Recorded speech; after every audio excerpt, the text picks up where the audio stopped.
beauty, welcome back to my channel. Today we're here to continue our read aloud read along of Maya Angelou's memoirs. We're now up to the second memoir, and that is Gather Together in My Name. We've been reading together, and previous videos have been linked in a playlist that's linked in the description box down below. So if you're new to the series, if you're new to the channel and you'd like to start at the beginning, I've read the entire first memoir and now I've started on the second memoir. So you can start at the beginning of either of the playlists. Right now we're up to chapter 5. I'm going to start reading. Chapter 5 in this edition of the book begins on page 17. So if you have a copy, read along with me. Otherwise, you can just listen to me read. Chapter 5 goes like this.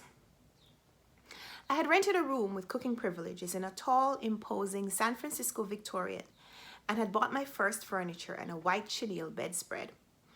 God, but it looked like a field of tiny snow roses. I had a beautiful child who laughed to see me, a job that I did well, a babysitter whom I trusted, and I was young and crazy as a road lizard. Surely this was making it. One foggy evening on my day off, I had picked up my son and was carrying him home along the familiar streets with the casual ease of an old mother. He snoozed in the angle of my arm, and I thought of dinner and the radio and a night of reading. 2 ex-schoolmates came up the hill toward me. They were of that rare breed, black-born San Franciscans. I, cushioned in my maturity, didn't think to further arm myself. I had the arrow-proof vest of adult confidence, so I let them approach. Easy. Let us look at that baby. I hear he's cute. She was fat, with small, covetous eyes, and was known for having a tiny but pugnacious wit. Her friend Lily, even as a teenager, was old beyond knowing and bored beyond wisdom. Yes, they say you made a pretty baby. I lifted the flap of light blanket from my son's face and shifted myself so that they might see my glory. My God, you did that? The fat one's face broke open into a wounded grin. Her somber friend intoned, Jesus, he looks like he's white. He could pass. Her word floated into my ear on admiration and wonder. I shriveled that she could say such a terrible thing about my baby, but I had no nerve to cover my prize and walk away. I stood, dumbfounded, founded in dumbness.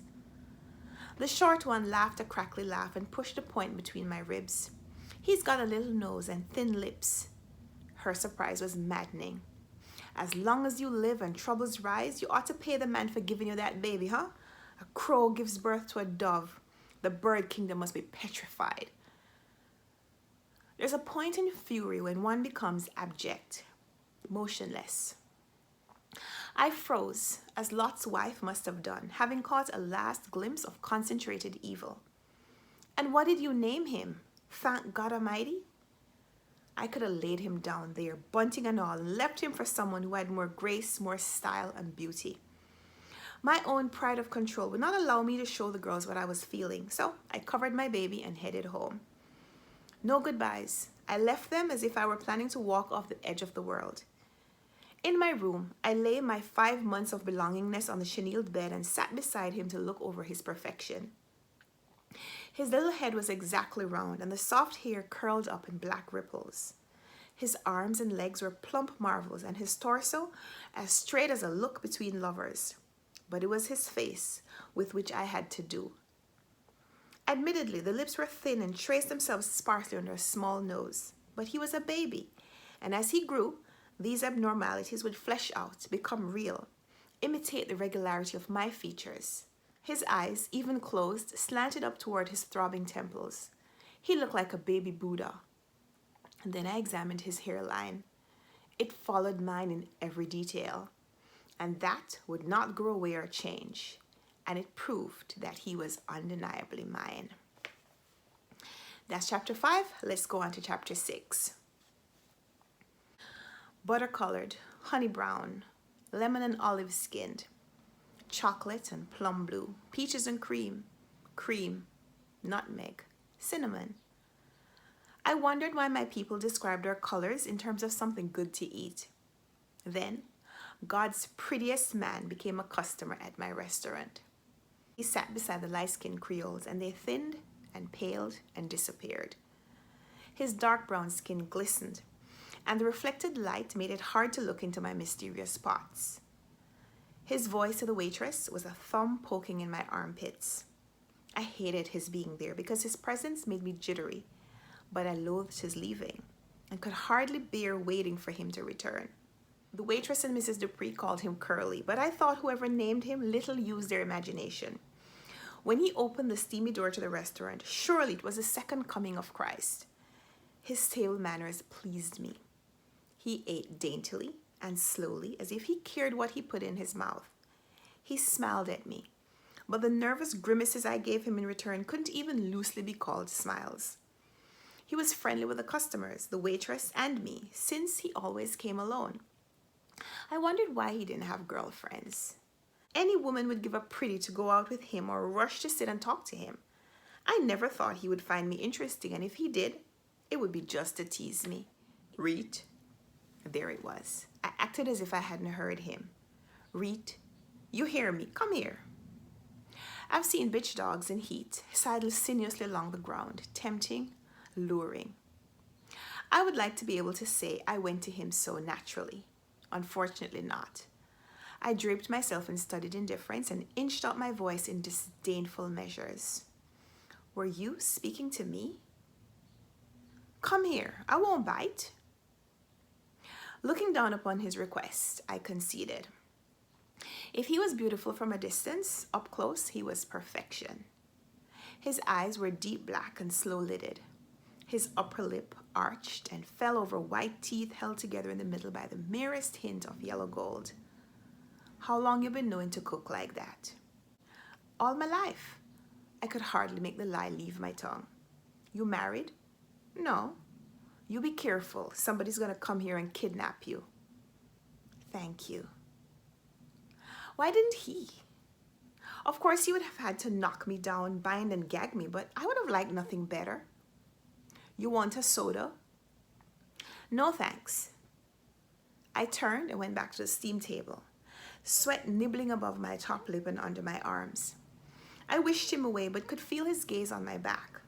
I had spent so many years being people other than myself that I continued to stir and mix, raise and lower burners as if every nerve in my body were not attached to the third stool of the lunch counter. The door opened and closed, and I turned to watch his retreating back, only to find that another customer had left. Automatically, I looked for him and met his eyes, solemn on me. I burned at giving myself away. He nodded me over. What time you get off? 1 o'clock. Want me to take you home? I usually go out to see my baby.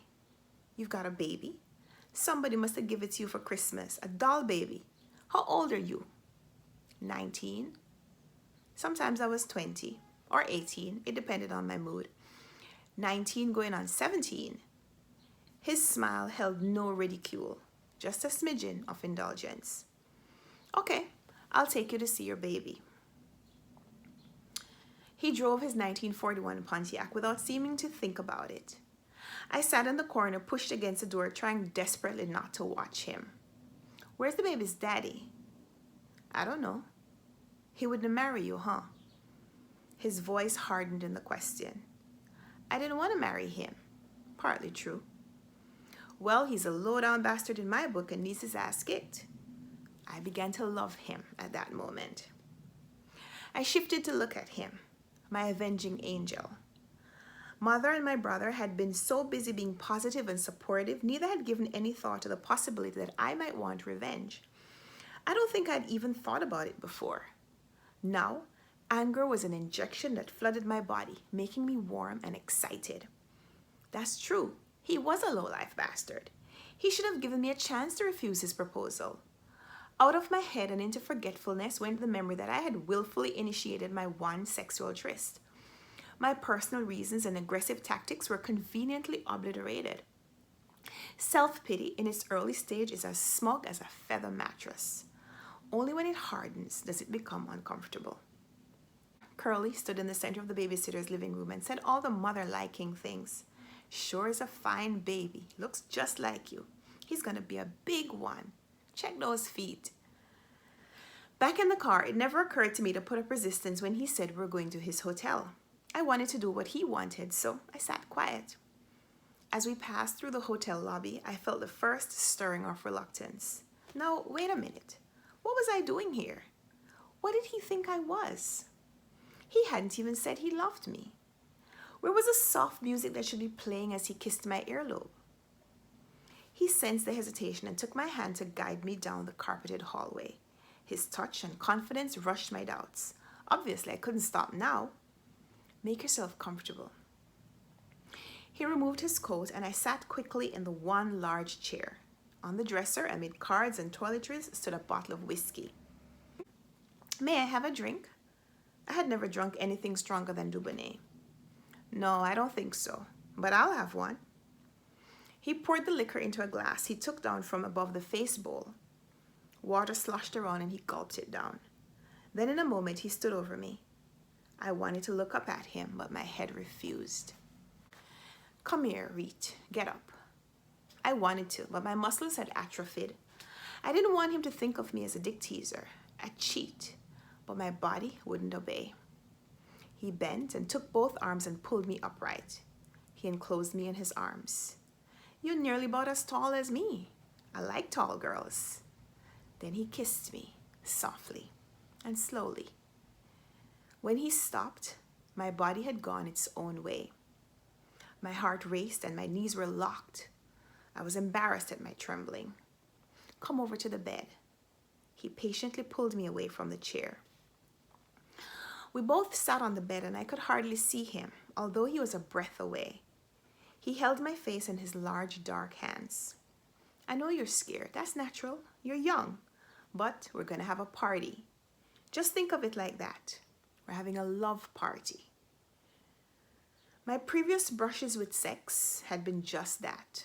Brushes. One violent, the other indifferent, and now I found myself in the hands and arms of a tender man. He stroked and talked.